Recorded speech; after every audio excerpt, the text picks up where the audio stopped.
तो बिस्मिल्लाहिर्रहमानिर्रहीम एंड अस्सलाम वालेकुम। तो आज की क्लास हमारी कुछ यूँ है कि इक्विटीज़ जो थी रह गई थी, लायबिलिटीज़ और ओनर्स इक्विटी का जो कॉलम है जो रह गया था, जो हमने बोला पार्ट 2 में हम करेंगे, बस वो ही आज करेंगे। बैलेंस शीट को मुकम्मल तौर पर कंप्लीट करेंगे। ये जो टोटल एसेट्स हमारे पास 9,15,050 रुपीज़ आया है, इसी लाइव इक्विटीज़ में भी इसी को मैच करेंगे, मीन्स यही अमाउंट लाने की कोशिश करेंगे, यही लाएंगे तो ये बैलेंस शीट का नाम कहलाएगी। तो ये क्वेश्चन को कंटिन्यू करते हैं, रिज्यूम करते हैं। चले आइए मेरे साथ एंड तक जुड़े रहिएगा, पूरी बैलेंस शीट आपको समझ आ जाएगी। 2 पार्ट में कंसिस्ट करती है, लेकिन 2 पार्ट बहुत वैल्यूएबल हैं। 13 मिनट्स के जा रहे हैं तो बहुत वैल्यूएबल बन रहे हैं स्टूडेंट्स के लिए। तो यहाँ पर हमने जैसे यहाँ पर हमने लिखा था करंट एसेट, उसी तरह यहाँ पर एक कॉलम लगेगा, वो कहलाता है सबसे पहले लाइबिलिटीज़ का। तो मैं यहाँ पर स्टूडेंट्स लाइबिलिटीज़ लिख डालता हूँ। यहाँ मैंने जब लाइबिलिटीज़ लिख दिया तो उसके नीचे मेरे जिम्मे है कि करंट लाइबिलिटीज़ लिखूँ, क्योंकि एक फॉर्मेट, एक क्लियर प्रिसाइज फॉर्मेट कहता है कि आप लाइन बाय लाइन रूल के तहत चलिए। यहाँ पर आपने जब करंट एसेट लिखा है तो दूसरी बारी में करंट लाइबिलिटीज़ लिखी है, तो इसकी वजह से अब करंट लाइबिलिटीज़ क्या होता है वो समझिए। तो स्टूडेंट्स करंट लाइबिलिटीज़ कुछ यूँ है कि करंट लाइबिलिटीज़ वो सारे उधार जो बिजनेस का ओनर लेता है, लेकिन अपने ऊपर जिम्मेदारी डालता है कि मैं आपको 1 साल में रीपे कर दूंगा।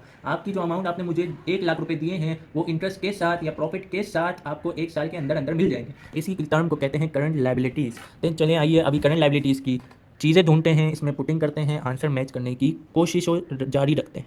करंट लाइबिलिटीज़ में सबसे पहले हम जाएंगे क्रेडिट के कॉलम में, क्योंकि लाइबिलिटीज़ का वर्ड का जो नॉर्मल बैलेंस होता है वो क्रेडिट होता है, इस वजह से। तो क्रेडिट में ऐसा क्या है, ये रहा, ये जो है ये सबसे बड़ा करंट लाइबिलिटीज़ है, अकाउंट पेएबल। तो यहाँ मैं अकाउंट पेएबल लिख दूंगा।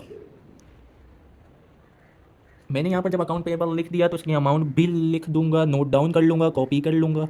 1,40,000 यहाँ नोट डाउन हो गया। दूसरी यहाँ टर्म जो हमें मिल रही है आसानी से, वो है अनअर्नड कमीशन। ऐसा यानी कि अनअर्नड कमीशन का मतलब ये होता है कि ऐसा पैसा, ऐसा कमीशन है जो हमें बाद में अगले महीने तक या अगले साल तक वो अर्नड या कमीशन इनकम कहलाएगा। अभी हमारे अनअर्नड है, हमें उधार में पैसा मिल गया। तो स्टूडेंट जब ये मैंने टर्म लिख दिया अनअर्नड कमीशन इधर से देख के, तो इसमें एक और जिम्मे आता है कि ये जो 20,000 हैं ये यकीनन कुछ चेंजेस लाएंगे, क्योंकि एडजस्टिंग एंट्रीज बन रही है। अब एडजस्टिंग एंट्रीज में हमारे जिम्मे के अनअर्नड कमीशन नाम की टर्म को ढूंढे जो आराम से जी वाले में मिल रही है, डेबिट में है। हालांकि ये जो नॉर्मल बैलेंस होता है वो क्रेडिट होता है। तो इसमें क्रेडिट डेबिट जब माइनस होंगे तो 20,000 में से जब हम 15,000 माइनस कर डालेंगे तो 5,000 रुपये हमारी अनअर्नड कमीशन कहलाएगी, अनअर्नड कमीशन कहलाने का रुतबा रखेगी। उसके बाद आ जाइए कुछ और ढूंढते हैं जो लाइबिलिटीज़ करंट लाइबिलिटीज़ का कहलाए। 2 और करंट लाइबिलिटीज़ हैं। एक तो बी वाला एडजस्टिंग एंट्री का जो है बी का सैलरी पेएबल। सैलरी पेएबल भी करंट लाइबिलिटी कहलाता है, 5,000 रुपीज़। यहाँ पर हम लिख डालेंगे सैलरी पेएबल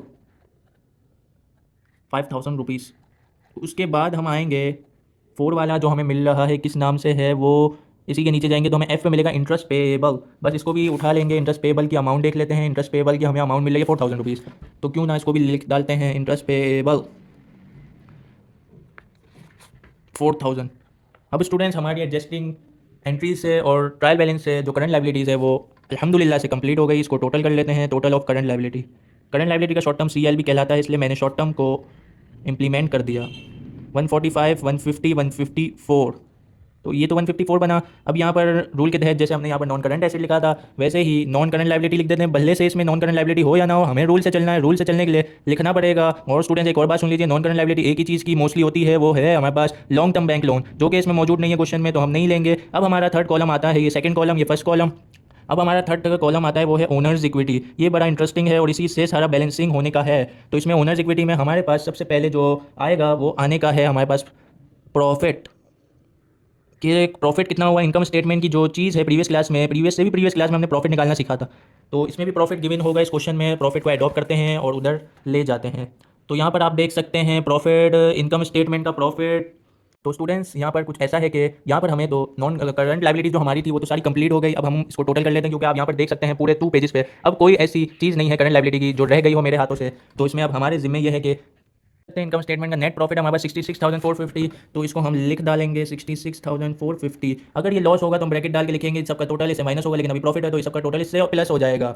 ओके हो गया। अब प्रॉफिट भी आ गया। प्रॉफिट के बाद हमें ढूंढना है कोई कैपिटल है, कैपिटल बिल्कुल है 6 लाख रुपीज़ का, पूरे के पूरे 6 लाख का कैपिटल है क्वेश्चन ट्रायल बैलेंस के अंदर, तो वो भी हमारा जिम्मे है कि हम लेंगे। ये जब ले लिया हमने तो इसके बाद हमें चाहिए कि हम ड्राइंग ढूंढें। अगर है तो ड्राइंग तो बिल्कुल है डेबिट में 50,000। ड्राइंग की गेम है कि ड्राइंग हमेशा कॉन्ट्रा होती है कैपिटल के, तो हम इसको कैपिटल के नीचे ब्रैकेट में लिखेंगे, मींस इसको 6 लाख में से माइनस करेंगे, जो कैपिटल का 6 लाख इससे माइनस होगा, या यूं कहें तो सबके टोटल में से ये माइनस होगा 50,000। तो ड्राइंग भी आ गई। अब हम देख लेते हैं कि कोई ऐसी चीज़ जो नज़रअंदाज या हमारी आंखों के सामने नहीं आई हो लेकिन हो, वो भी देख लेते हैं। स्पेस पे तो पूरा अल्हम्दुलिल्लाह से हमने सब ले लिया जितना लेने का था। इसके बाद यहाँ पर आते हैं, ये भी सब हो चुका, ये भी सब हो चुका, सारी चीज़ें हम ले चुके हैं, सारी चीज़ें हमने ले लिया। अब हमारे ज़िम्मे है कि टोटल कर लें। अब ये जो टोटल है स्टूडेंट्स, ये टोटल जो है इसका और इसका इन्वॉल्व होगा। यहाँ पर हम इसका टोटल ऑफ इक्विटीज़ करेंगे, टोटल ऑफ ओनर्स इक्विटी, फिर नीचे टोटल ऑफ इक्विटीज़ हो जाएगा। मीन्स इक्विटीज़ का मतलब लाइबिलिटी और ओनर्स इक्विटी मिलकर इक्विटीज़ बनती हैं, और खाली ओनर्स इक्विटी कहलाती हैं, वो खाली टोटल इन तीनों का कहलाएंगी।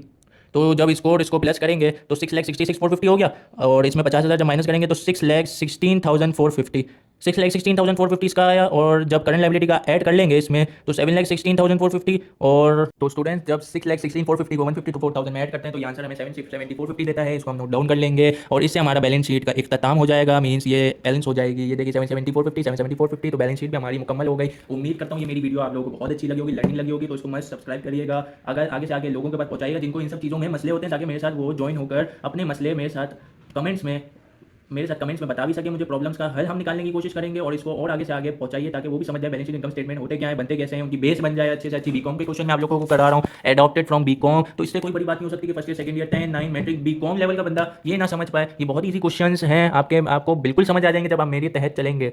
तो शुक्रिया, अल्लाह हाफिज़।